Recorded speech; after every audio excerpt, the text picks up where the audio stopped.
both series going to 5 games. I think it might be the best Worlds yet ever. We'll debate that in a later. I think it is. There is no debate, Trevor. Yes, that's what I want to hear. Azael, Vedius, as we load into picks and bans, the players are ready. It is MLXG subbing in for Casa, and the Jaime is already banned off the table. I mean, there's definitely been so much craziness in Worlds past, but you always feel like group stage ends, and then the ball drops. It goes back to normalcy, and we have seen insane best of 5s already today. We have the same 3 bans from RNG, though, that have gotten them both of their wins, in which they looked quite dominant. We'll see if G2 can find the picks they need, if they can make the magic happen, and pull off maybe the greatest upset ever. So Nocturne first pick is what I'm expecting here for RNG. Put it on MLXG, give this to the guy that is your wild card, the guy that you bring up in clutch situations. Take it away from Yankos and enable your jungler to make those level 6 plays happen. Yeah, and you called it. It's going to be the Nocturne. I do think it is very important for them. I'm now expecting with the Aatrox locked in, we may see the Poppy, but they could be concerned again about the lane swap here. So for RNG, they may have to save that Poppy for the second round to try to get a better idea of what G2 is going to go for. It really did kind of get turned around on them last time with that flex pick. Now, in the group stages, when RNG brought in MLXG, he was the guy that encouraged his team to play way more towards the laning phase. They drafted Aatrox top lane. They drafted Kill Lane's bot lane. They put Xiaohu on things like Syndra. And he is the guy that is more about early ganking, getting early leads, and forcing fights much earlier into the game. G2 are saying, we will fight you too. They've gone for the Aatrox. They have an Olaf who is so reliant on getting an early game lead. And RNG immediately say, enough of the utility, enough of the scaling. Give Xiaohu one of his best mid laners and put on Thresh. We got the LeBlanc. We got the Thresh. What more could you ask for? Game 5, RNG G2. I'm already so excited, and the Poppy ban making so much sense here. Now that you know where this Aatrox is going for sure, deny the opportunity for Let Me to get that lane advantage with this pick, and you have to be looking over and thinking, all right, where does Let Me go with the pick now? Because Perkz has the LeBlanc counter pick onto the Rise. They have the Aatrox blind. Poppy was a good answer, but is there another one in the bag that Let Me has ready? Well, we're going to find out. Looking at some of the tanks that are still up and available. Sion, still their own, still their picks that have been prolific in the top lane, and we've not seen a lot this series. Now, Hyanan gets priority on the AD carry pick. They already know what's going to be in support. Now, they could look to lock it in early, something like the Sivir or the Jhin, or they wait and see if they want to try and give the AD carry as favorable a matchup as possible. And my question here is, does RNG go for the early game? It's not going to be the case, so they're not going to the Lucian. Again, with this sort of composition, you now have more of a fallback. You don't have to slam lane early. You can look more towards those team fights in the later stage, and I think this is a much more measured RNG. They clearly do not have the confidence to slam the bottom lane as they did maybe in some of those early games. Now, I'm just going to throw it out there just in case, but there is the possibility of a Vayne coming out from Hyanan, right? You laugh, but I'm being serious. Something that Europe did often do. Oh my God, he might do it. When champions like Sivir and Kai'Sa would get locked in. Never mind. The story is irrelevant. That would just take, like, you would have to have more confidence than any human being has ever had. Game 5, you locked Vayne against Uzi. I just wanted to throw it out there. I would have loved it. I would have loved it, but I wasn't expecting it. Yeah, so I am extremely hyped for this matchup. Xiaohu has been considered one of the best Rise players on the planet, and he's going up against Perkz on this LeBlanc. Let Me is playing his well-known tank Sion top lane. He is the best team fighter top laner in the LPL versus Wonder's Aatrox. Like, there are so many exciting matchups in this setup, and I cannot wait to see how this matchup plays out. And you have to put the weight of each region onto their shoulders. G2 Esports, the 3rd seed coming out of the EU LCS that qualified through the regional qualifier, is taking on Royal Never Give Up, the LPL's 1st seed. We've heard the chants all day long in favor of RNG. The MSI champions, the back-to-back LPL champions, the golden road of winning every event that RNG have taken part in is on the line. is at stake, and Uzi may be eliminated by Hyanin. I'm not sure how to follow that one. I'm kind of gobsmacked. Who would have ever thought that that would come to be? But for G2 Esports, the team that failed in the finals of spring, they failed in the playoffs of summer, they only just barely made it through Gauntlet. Now they're in Game 5 against RNG.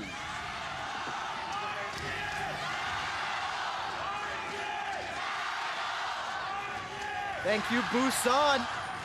A lot of cheers and support for RNG. They're not done yet, but it's that added weight, that added pressure on the shoulders of this squad to step up in Game 5 when everything is on the line. The LPL fans are certainly some of the most dedicated in the world, traveling everywhere to these different events. You saw them at All-Stars in LA. You see them at Worlds in Korea. You see them following their team, supporting their teams, and they're trying to give RNG that boost they need to take down G2 in Game 5, which is crazy to say. I mean, G2 has been playing incredible. And I love this time around the RNG group up in that front. Not again! No more level ones, no more.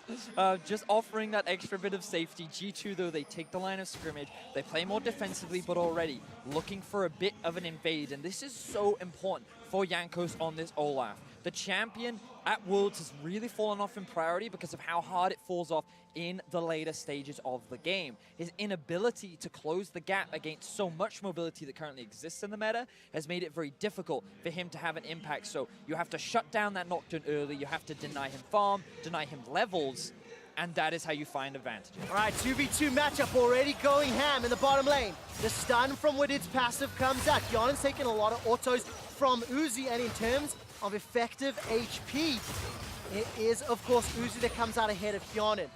If you are just joining us, welcome to the deciding game in the quarterfinal between RNG and G2. Every odd-numbered game has been won by RNG. Every even-numbered game has been won by G2. More importantly, every blue side has been victorious. Hyanen will get that fourth shot down onto Uzi. And of course, if you are just joining us, the bottom lane has been heavily RNG favored all series long because it has been heavily focused time and time again. And for the first time in 5 games, this might just be Jankos coming in. Let's see whether or not they can find the kill. There's the stun onto Uzi. Body blocking He can't get the ward! Uzi can't pick it up. He's going to go down. Hyanen kills Uzi. Oh, the heal comes through. Will he walk away with his life? He does. Hyanen gets away with it. He finds first blood onto Uzi, and G2 find the early lead. Wadid with the insane play there, flash Q exhaust. He drops the ward, it looked like, right onto that lantern. He couldn't click it. And this is the early game lead we were talking about.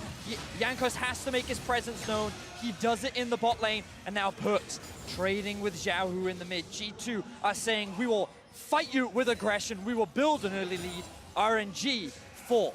It's supposed to be the opposite. It's supposed to be Ming and Uzi dominating this lane with their members coming down and snowballing it. Instead, Hyanen, not only do they get the kill, he has the first blood this time, and he has the opportunity to carry in a game over Uzi.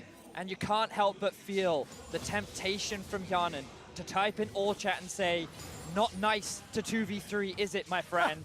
With the amount of ganks and pressure that RNG have thrown down that lane throughout this series, we finally get some support. Now Jankos has his eyes on mid lane. All right, Wadid is already roamed. Jankos was waiting in the wings just outside that Raptor camp. Xiaohu has got flash available to him. He's escaped in time and managed to make it out. While that was going on, up in the top lane, it looked like there was some pressure from MLXG, but here's the replay. So here it is one more time. Q flash from Wadid right over top.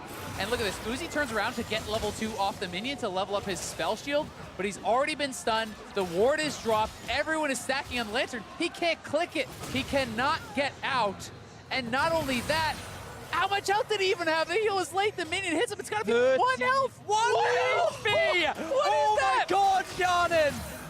If that isn't fate, I don't know what is. If the universe is on Hyanen's side, G2 need to utilize it. They need to get this Jhin further ahead. It is an even goal game.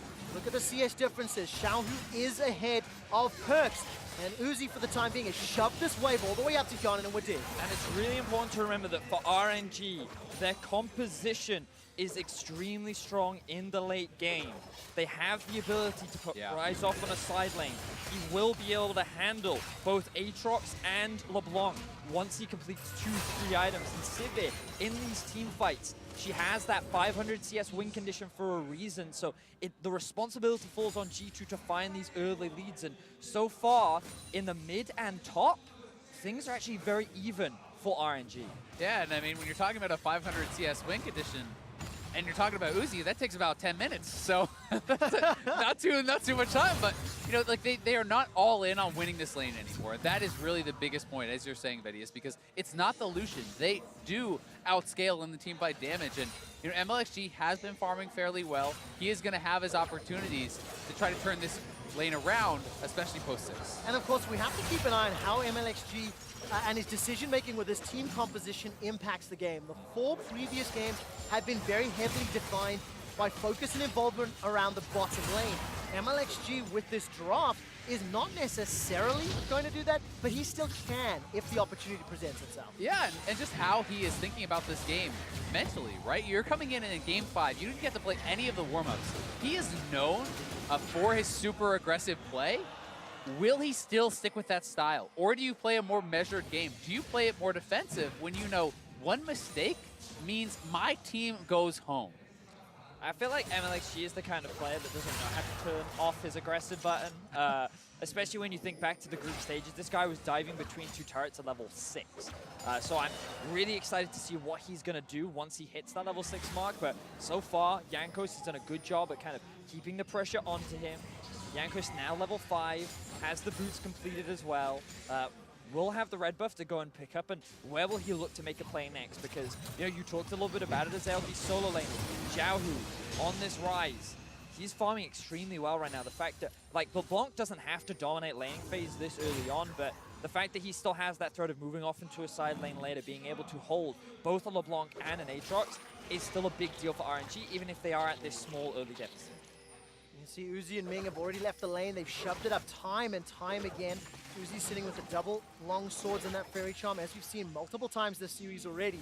And once that wave went out, just looking for a play. Also something that we've seen RNG very frequently, grouping up to try chance for vision and moving into G2 jungle. And I just think it's good play because they're not actually losing any of the minions. They get back bot in time. They clear out 2 of those pink wards, which does make it a lot more scary, you know, for Perks, not knowing exactly where these members could be coming for, and especially setting up for the eventual MLSG level 6.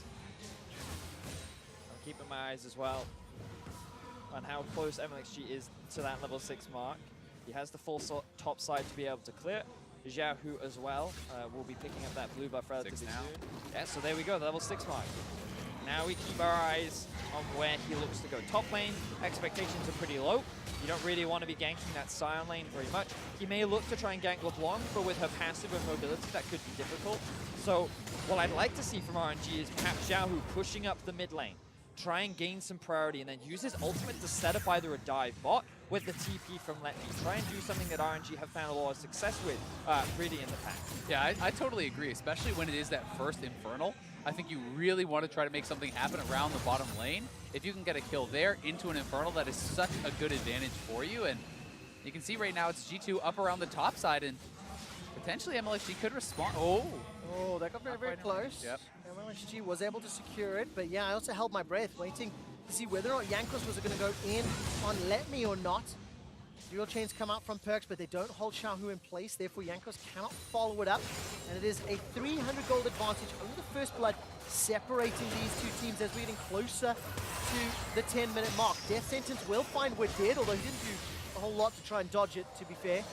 Still got access to that Unbreakable, and ultimate's unlocked for everybody in the game. We're getting to the point now where these first big advantages, these first big leads can really start to snowball the game in one direction. Just a small point to what you were saying, Trevor, about Wadid not making a huge effort to move. Something that, oh, okay, he's just going top lane. Something that Thresh players can actually do while in the laning phase is, once you notice that the AD carry and support are bunched up, if you just throw your hook, you kind of force the support to stay in the same place, because if he moves, you end up in an Afro Cody Sun situation where the AD carry ends up getting hooked, which is not really what you want. So I like the pressure that Ming is applying there, and it kind of forces Ming to back off. Yanko's ganking Ming. Yeah, of course, without those chains. Oh, the second ones do, though, and Xiaohu goes down. Beautifully played on the Mimic there by Perks, as well as Yanko. Yeah, really well done there by Perks and Yankos. Xiaohu would have had to flash before the chain actually connected to maybe have a chance of getting out, but either way, it's an easy kill for G2 and an advantage now for Perks in that mid lane. Oh, this is exactly what G2 Esports need and want. Xiaohu was doing such a good job of staying even in that lane. Right now, Wadid decides to go a little bit forward, threatening some sort of follow-up. Jumping to the minion, but look at MLXG with Paranoia available. They're off flashes. They go! Gone and Wadid. Glacial Fisher comes down, and Wadid forced to flash defensively. He will get taken out. Kill secured by Uzi. Yes, Yankos has arrived, but it may not be enough. Yonen's got the curtain call available to him. Rise ulti. If he needs to, throws it down. Here comes Xiaohu with the Realm Warp, but the rest of RNG, they're backing away. Now they're waiting for minions. As soon as those minions get up, that's going to be the go button. RNG will not find the time, and G2 disengage. It's going to be their turret, though, and it's a kill onto Uzi, and you have to think they're going to give him solo gold, as they so often do. They may just rush it, though, to try to get a reset on the play, but nope. Uzi always gets the solo gold, and he is going to be at such a strong point with the kill, with the 600 gold in his pocket as well. And RNG reclaimed the gold lead. G2's duo was doing fantastic in the laning phase, but the MLXG factor that showed up in the bot side of the map helped secure a kill onto Wadid, forced all the summoner spells out from the G2 duo, and it will result in first tower blood to RNG. This is a really nice response from G2, though. You know that RNG is going to reset after staying out of the map, taking down that turret. So, hey, you lost the turret, you lost the kill, but you can grab the Infernal, which is going to be so nice for a lot of these G2 members, and especially for Jin, who gets massive amounts of AD through his passive and gets even more from the multiplication. While that's true, RNG just say, you know what, we'll trade it for a Rift Herald. And the fact that Uzi's already completed the Storm Razor, he's hit a very crucial item spike very early on into the game, means that I don't know if G2 can afford to try and challenge this. So RNG, they get a lot across the map in terms of First Blood Tower, Rift Herald, and they're going to be setting up for the top tier 1. So if G2 struck first by picking up that kill onto Uzi, the counter punch by RNG has definitely hit harder. It's balanced out the gold deficit. They've got that Rift Herald, which can be utilized to unlock yet another tower. And MLXG, spicy hot pot on that Nocturne. His first use of Paranoia was very effective. Look how much damage Uzi has already gotten onto this top tower, as well as onto Hyonin. The Ricochet and the Boomerang Blade. Uzi is just trying to unlock the map. This is how RNG have won games this series already, by moving Uzi to different points, applying pressure, and forcing G2 to respond. Yeah, and I'm now looking for MLXG with his ultimate available again and the Rift Herald to try to get a kill into a Rift Herald drop. Because if you can pick someone off and then drop the Rift Herald, you have the potential of getting 2 turrets and a monumental lead. Where will that happen? That's the question. G2 are looking for a kill themselves, Assail. And MLXG, a quarter of that cooldown has been used. Looking at his placement, he's going to be clearing out the left-hand quadrant of the mini-map, and Wonder's currently pushing very deep into that bottom lane. He's got teleport available. He's about to hit level 11 as well. But there is a very deep ward behind him that could set up for a potential flank from the side of RNG. While Xiaohu doesn't have it available, it gives a lot of information as to where Wonder is. But we're going to look at Yankos in the top lane. Whoa! Nocturne's coming. Uzi gets caught The down. ward! The ward's on top of the lantern, and Hyonin kills Uzi again. Fool me once, shame on me. Fool me twice, shame on you. That was unbelievable. Just too good there from G2. Such nice play, because had he got out with the Lantern, MLXG can turn that around. He can come in with the ultimate and maybe make that play look so different, but twice now. The G2 with the quick thinking, dropping multiple wards onto this Lantern. And did he have Spell Shield, or was it just late? Ooh, I wonder if he did have Spell Shield or not, because he has been using it in lane. Yeah. Just to kind of soak up a lot of the spells and kind of keep up the mana. But what I find interesting about this is G2 kind of encouraging those solo queue players to invest in vision, because you can use it to kill players like Uzi. And of course, while we didn't see Uzi speaking there right now, I can quite confidently hear Uzi saying, bring me that Jin's head. And the rest of RNG saying, yes, Mr. Uzi, we will do our best. Let's see if MLXG can deliver. As it stands, G2 are 3-1 up in kills. They've got a 500 gold lead. And Hyanan has been the recipient of both of those Lantern kills. If you look at the item differences as well, Perks has got himself the Luden's Echo, and here comes MLXG. He's still got that Rift Herald, but Ming's death sentence goes wide. The box goes down, Uzi jumps in. Here comes MLXG. Defensive flashes, Yankos has already killed G2's winning now this. Yankos is turning it back around. Defensive flash from Uzi. Teleport's coming down. Comes Perks. Not to find out. Perks blows up RNG, and G2 win the fight. It ends up being a 3-0 in favor of G2. And with this early comp that they've drafted, this is the perfect snowball as the crowd erupts for G2 Esports. Yankos was just in the perfect spot at the perfect time. RNG did not expect the Olaf to be there. They looked for the play, and he shuts it down hard. And then Perks on the roam gets so much from that, now way ahead of Xiaohu. Being a favorite in this tournament is He can get Perks. more. Xiaohu may get solo No way. kill. No Big way. Mike is ticking down. One more. He gets him. Perks gets the solo kill. 4-0-0. This is his team, and this might be his world. Welcome Xiaohu to Perks' lane kingdom. It's been a while, but he has reclaimed the throne as he finds a solo kill onto Xiaohu and is 4-0-0 on this LeBlanc. RNG are starting to fall apart at the seams here, down nearly 3,000 gold now. Here's the play one more time. They just do not know that Yankos is here. Ming goes for the hook, and it's right about now you have to know that things are going to look pretty ugly as Olaf comes around the corner. You can't get back onto the Jhin, and Woodin just hops out to save him. And that exhaust from Woodid was so crucial as well. The fact that MLXG lost so much of the damage with the arrival of Perks on top of that meant that it was a very clean play from G2. And we didn't even notice the interrupt from Wonder in the bot side of the map. The face of Perks as he finds his team their 7th kill against one of the world champion favorites of RNG. Now, G2 Esports are in a commanding position. They are 2,500 gold up.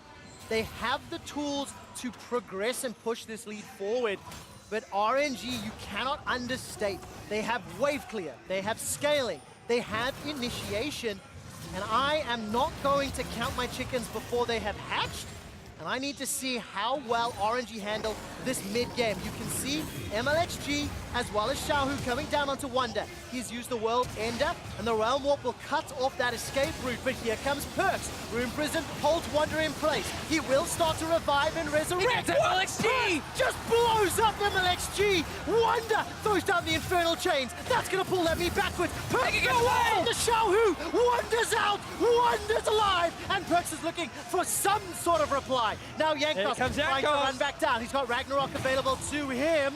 Wonder's going to escape with the recall. Now what did? We'll find a stun onto Let Me. This is chaos, but it is chaos that is benefiting G2. 6-0-0 for Perks. You give me Perks versus the world, I'm liking his odds. He is looking like an absolute monster in this series, trying to carry G2 to a semi-final. It was this team that was built around Perks. Sven and Mithy left. Expect and Trickwood left as well, and Perks had to rebuild. And now, in this situation where Wonder looks like he's as good as dead, 3 members of RNG collapse. They think they found themselves a pick, but the mid laner comes in for the rescue. He dives onto MLXG and just one-shots him with a single rotation of the combo. And even here, you think there's no way they can win this 2v1, but the damage of an Aatrox combined with a fed LeBlanc is more than enough to allow G2 to get the turnaround. And tell me this isn't a scared RNG, reaching for kills, trying to find something. 2 flashes, 3 ultimates, all to chase Wonder, and they get nothing. Unbelievable performance. The 3rd seed coming out of Europe, showing up big time on this stage with only one play style, with only one way to win the game, but it is their game. It is their way. And when G2 has been given the opportunity to do so, they are taking RNG down. RNG was supposed to win it all. We're supposed to complete the Golden Road in 2018. and they are on the cusp of being knocked out at the first hurdle in quarterfinals. But they still may be able to do it. They're going in on Perks. All right, Perks is going to use the double dash to get over the wall. Here comes Uzi. The lantern is down, but it's not going to be needed this time around. Yankos escapes with his life. How many summoners blown? Nothing on the side of G2. And G2's pushing for this mid lane turret. They may be able to knock it down. Perks is low, but he certainly packs a wallop. He does indeed. The tower will fall. That's the third of the game. G2 Esports extend their gold lead. 5,000 gold up. The first time this organization has made it to quarterfinals, and they are in game 5 with RNG. And for the vast majority of this, oh, Perks! So close. The Ignite is ticking. That is not it! Perks is godlike with the help of Jan and Edward. Now they turn their attention onto Let Me. He's just going to get run down. The wards. Will he find the Lantern? The answer is no. A death sentence finds its mark, but it doesn't matter. 11 kills to 1. G2, they are going to do it. Turn off the nameplates. Tell me who is the favorite. Tell me who is meant to be the world champion. Busan answered in a resounding G2. That was what I was hearing. Wonder's pushing down the bottom lane, and this lead continues to grow. And this is just so amazing for Perks, the guy who failed to get out of group stages for 2 years back-to-back, the guy that was considered the best mid laner in Europe for so long. And now, in a Game 5 versus RNG, he picks LeBlanc, and he solo kills the best player in the world. And now, he has his eyes on another pick. Well, there we go. This is just going to be a matter of time. Perks is legendary. Somebody stop this man! 0-1. I hate to quote it, but it is true. Prove yourself and rise. Make them remember you. Push through hell. G2 couldn't advance past the quarterfinals in Europe, and they had to prove it by making the run in the gauntlet, by showing up through play-ins, and every time I look at those player cams, G2 are feeling it. Now, okay, 22 minutes in, they have the lead, they have the vision, G2 have the tools, but they still need to get the Nexus. Yes, and that's where things can get challenging. While the goal lead is big, the wave clear is still very relevant from the side of RNG. The Baron taking speed is not quick from G2, and while they are feeling confident and ready to make plays and utilizing their pressure well, the risk of the 3-item turnaround from RNG, their ability to team fight, is something that must always be respected. It certainly has to be, but RNG need to staunch this bleeding. They need to stop the snowball coming out of G2. You need to see calm, calculated play from RNG, because they have the composition to win in the late game, but they are so far away from getting there right now. You know, falling down this far, this early, they're down over 7,000 gold. They need to buy, 10, 15, 20 minutes of play where G2 is not taking the Baron, where they're catching up before the scaling even becomes a discussion. And very fortunately for the side of RNG, the wave clear on the rise, the Sivir, even the Scion and Nocturne to a degree is very effective as long as you do not concede the Baron. You've seen during the course of the group stages how a Scion and a Nocturne can threaten teams that are on Baron. And Vedius, like you said, for G2 it'll take a very long time. So there are opportunities for RNG, but they really haven't made it easy for themselves. No, and the game is in G2's hands. Yeah. It is 100% up to you if you win this game or not. This is not a game that RNG should be able to come back in, and RNG are going to struggle to even find out when they are on the Baron. They're so far away from getting vision, and look at that damage! Yeah, Ming almost gets blown up from one rotation. That's the go signal for G2 Esports. They're going to start hammering away on this inner turret. While that was going on, Wonder left the bottom lane. He moved away from Let Me and was moving to respond, but that's the 5th tower falling in favor of G2 Esports. And this is what you have to do if you're Perks. You do not try to overcommit. You just dash over, throw out your poke, and then dash back, and you chip away at the health bars of RNG. Force them away from the tower so you can set up these sieges and utilize your gold lead to force RNG constantly on the back foot. Do not give them time to scale, because as Azael was saying, they are just looking to slow the bleeding. They are looking to get to that late game point and rely on their amazing team fighting capability. Now, but look at the mini-map, guys. 3 lanes of waves crashing into inhibitor turrets in favor of G2. They had vision superiority on the left quadrant of the map, and now RNG will get a reprieve. Now RNG will have a moment or two to breathe, but another Infernal Drape will go uncontested to G2 Esports, and that's just going to give them even more tools as we move towards this late game. I mean, double Infernal for the most Fed LeBlanc you've ever seen. is just going to make you feel that much worse. When you're in this game as Uzi, everyone's looking at this Sivir saying, it's up to you. You have to carry this. Yep. You are considered the best player in the world. You need to be able to take over this game, but you need to build damage. And if you go for the IE here, then Perkz is going to be able to one round. If you mistime your spell shield whatsoever, you are going to die instantly from full. But when you're this far behind, you can't afford to go for a Hex Trigger. You can't afford to go defensive, or you'll never win the fight. G2 cannot afford to make mistakes. They got a 10,000 gold lead. They are on the cusp of the biggest upset in League of Legends history. After one of the biggest upsets in League of Legends history, which just happened 5 hours ago. The two tournament favorites, the teams that were meant to meet in the finals, are potentially being knocked out on day 1 of quarters. G2 Esports, they've got control. Look at the control wards being placed around Baron. Infinity Edge was completed by Hyun in 3-0-4, and Uzi is still working on a component towards his very own. And my question is, where did G2 go? Did they keep pressuring the towers, or did they force the hand for Baron? I think you have to start threatening Baron. It is slow, but you've got to. I think that with the gold lead they have, they can look to force a fight now, given that Jhin is on 3 items. And if RNG try to contest, they should lose. So I think this is a fairly safe committing force to it. for G2. All right, let's take a look. How quickly and how effectively did G2 peel? Uzi's got the spell shield and a theoretical lantern that hasn't done a whole lot this game already. Perkz jumps in with a Mimic, gets caught up, dash back to the river. He's already killed Ming, blown him up. The Hourglass will buy some time as MLXG's trying to chase him down. Wonder gets the Infernal Chains onto Uzi, and he's got the Resurrect from the ultimate. All of a sudden, MLXG's down in a 5 versus 3. They're chasing RNG. The turn to Uzi! Who manages to turn it around. The AoE inside the choke point. Perkz is looking. G2's HP. There's the spell shield popped as the 3rd and the 4th shot are fired. It's a 3-on-3 for now. The game stands on a precipice. This can decide the entire series right here. G2 Esports decide not to overchase. The Realm Warp to safety. Uzi and Xiaohu show you the power of the AoE. And what was supposed to be a safe Baron for G2 ends up being an overcommitment, and Uzi saving the fight, and here he is! All right, Perkz manages to interrupt. He can go back in. Now Perkz gets caught by a decimating smash. He's able to flash Here's the Jankos. Here comes Jankos. Let me. Here's the man up in the front, but they're going to get a teleport out of Xiaohu inside the Baron pit.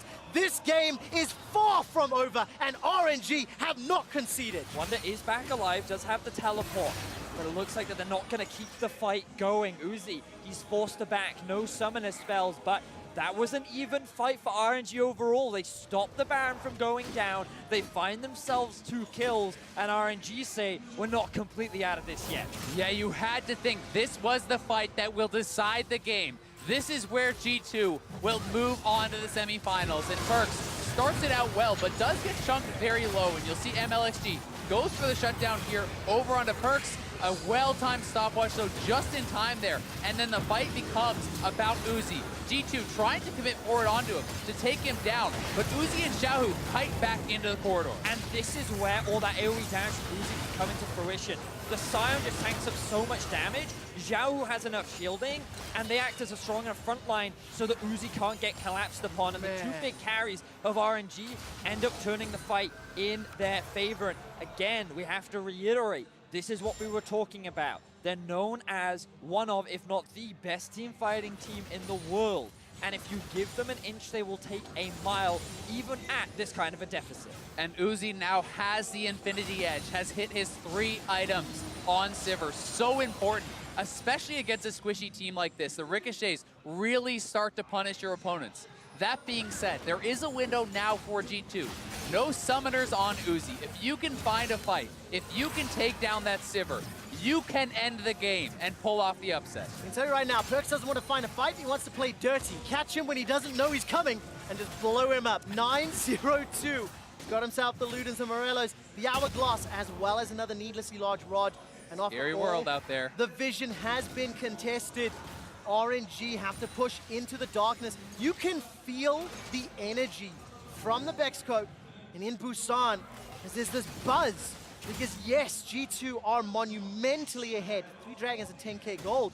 At 30 minutes, at 35 minutes, at 40 minutes, that gold value becomes less significant as the power of the team composition for RNG begins to scale up and show its true light. It certainly does, and the further we get into this game, the more it starts to sink in. The monumental achievement that you are so close to here as G2. Win or lose, you will remember this series for the rest of your life. And Being started off again. history remembers the winners, of course. We'll see who's going to come out advantageous. Here we go, they're committing. Where is RNG? Can they even get in? Got no vision. Perks is eyeing for his target. All right, Realmwhelp is going to deliver on top of the ward. Lemny's going to make it in. Glacial Fisher comes down from where did is a turn in the fight from G2 Esports. That's a good play. Interrupted. Ming stops Perks.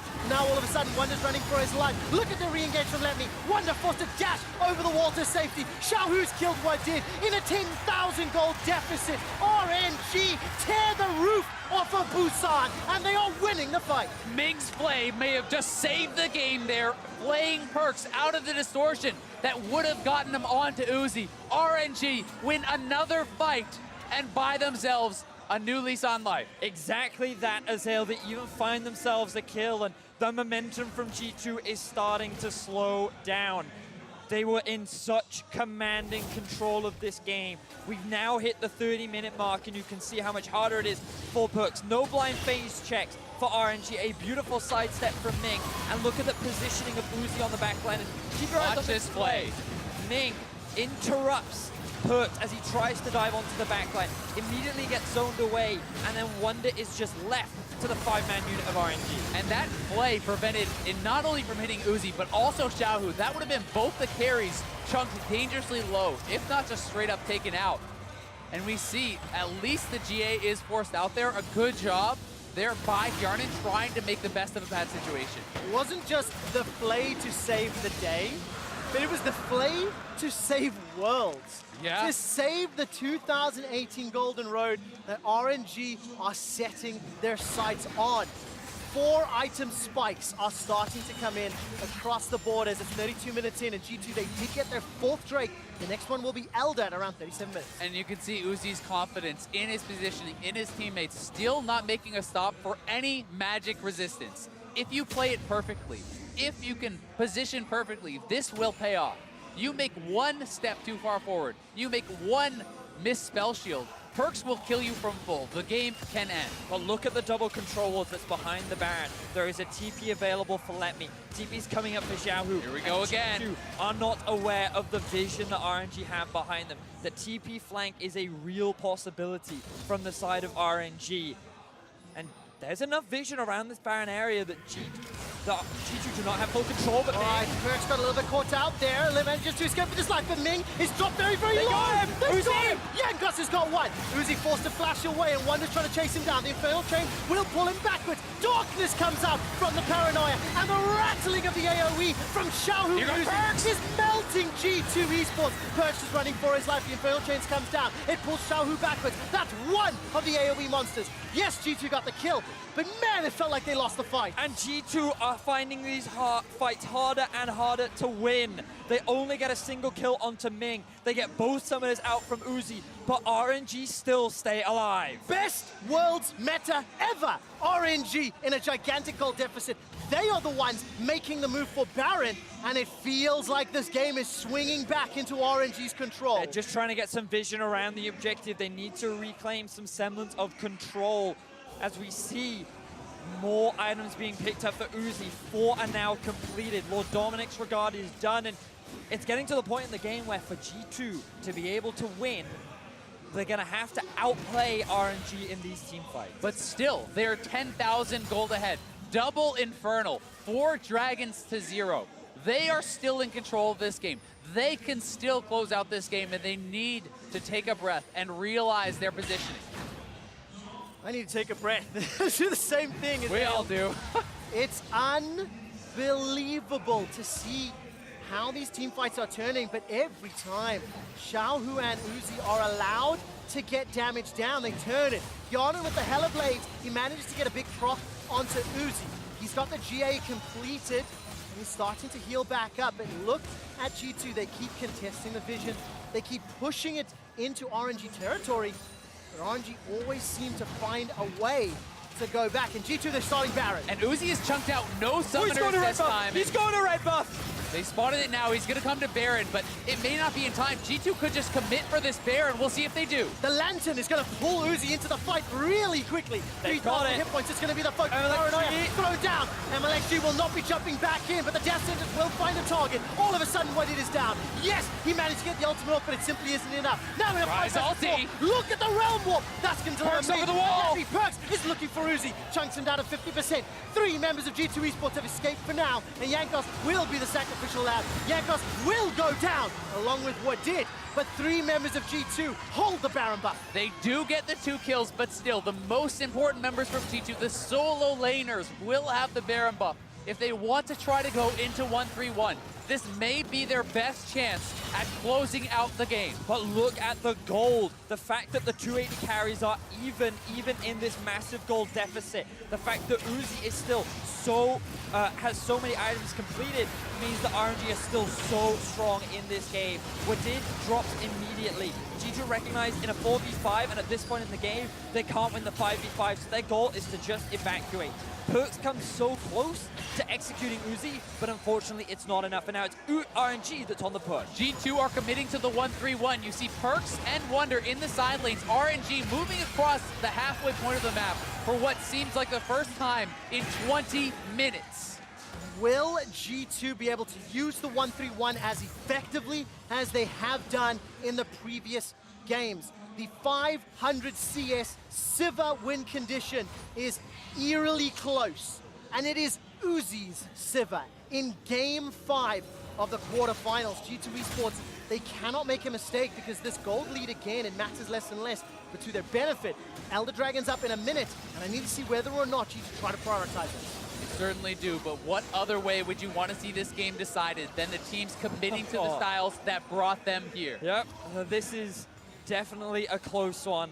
The fact that RNG putting all of their eggs in the Uzi basket, he is definitely capable of carrying this. Some Perks, the guy that this team was built around, the huge carry for G2. He has all the kills, he has so much gold, and if he can just find that execute, it could be the determining factor in who walks towards the semifinal. And alternatively, if Ming can find the Flay or the Death Sentence to break open the series, we saw him there almost fishing for Perks. He had a flail ready that interrupted the distortion.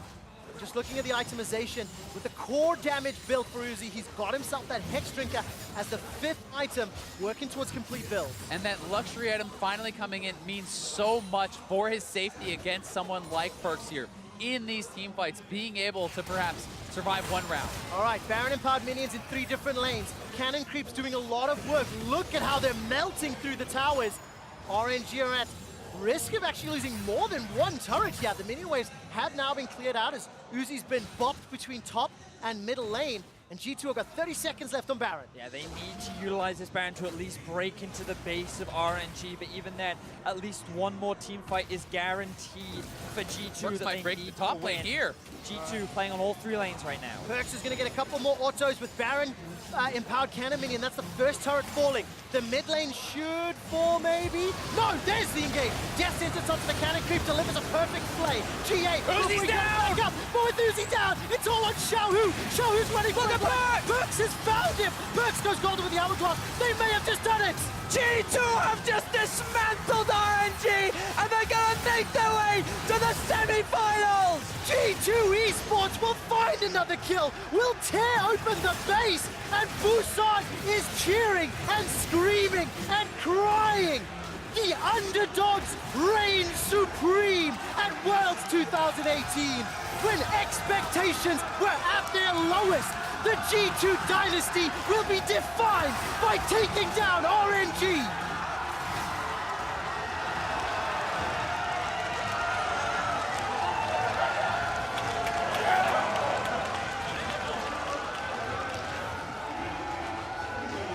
There are not enough words to describe the results of today's quarterfinals. They did it! G2 actually took down RNG. I cannot believe that they were able to do it. the third seed from Europe, having to fight their way through the play-ins. After, before that, even losing in the quarterfinals of the European LCS playoffs, to now getting through group stages off the back of a Heimerdinger, and then winning at the very end off the back of Perks and hit this fantastic G2 squad. And it's at Worlds where legends will fall and new ones will rise up and be born. And we see Perks today making his stamp on this Worlds, 11-0-4. And listen to the crowd, G2 cheers. Perks was the center man, the team was rebuilt around him. He was unable to make it to the bracket stage at World Championships when he had better players, as the world would say. But it is this G2 that is playing their game that rose to the challenge and took down RNG in an exceptional 5-game series. The favorites are gone. KT is out. RNG is out. G2 will meet IG in the semifinals. It's anyone's game. It's anyone's game. I mean, what else can you say? All expectations have been thrown to the wayside. In 2015, there was 2 European teams in the semifinals. I thought that was going to be a possibility, but now that I know the favorites in every series lose, Fnatic are not going to sleep tonight, right? They were the favorites tonight, but I cannot take this away from G2. Oh. They stepped up in game 3. They tried to have the team fighting comp. They got crushed so hard. I was like, that's it, done, 3-1. And they come up into game 5. Jankos ganks bottom lane, and they just set everything up from there. And G2 Esports were the team. Might be a little bit happy.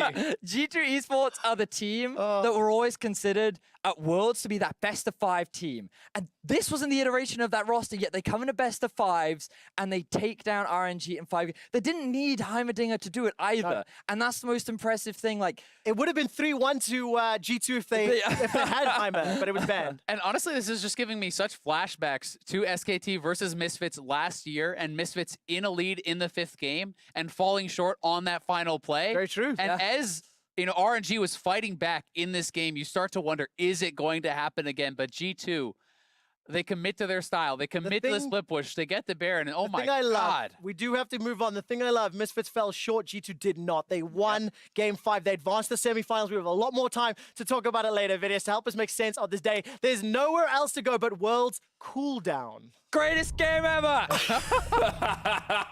I love you, Vidius. Welcome to Worlds Cooldown, where the rules are made up and the rankings don't matter. Worlds 2018. Both tournament favorites go out in the quarterfinals.